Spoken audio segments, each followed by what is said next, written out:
रूमवर दिसत आहे. नमस्कार. इस्रायल, इराण आणि अमेरिका युद्धाचा परिणाम थेट आमच्या फ्लॅटवर झाला. आम्ही जेवण बनवत होतो. जेवण बनवताना अचानक अर्ध्या जेवणामध्ये गॅस संपला.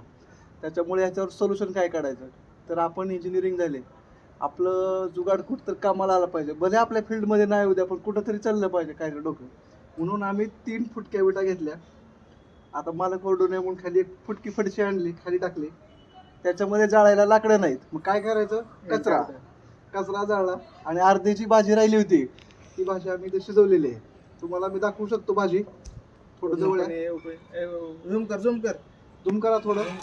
कशी तुम्ही बघू शकता कशी उकळी आलेली भाजीला. नाडायचं नाही कुठं, नाडला की संपलं. मग ट्रम्प तात्यांना एक विनंती आहे, लवकरात लवकर युद्ध थांबवा, नाहीतर घराघरातल्या चुली बंद पडायची पाळी आली आणि याचा शाप तुम्हाला लागणार आहे.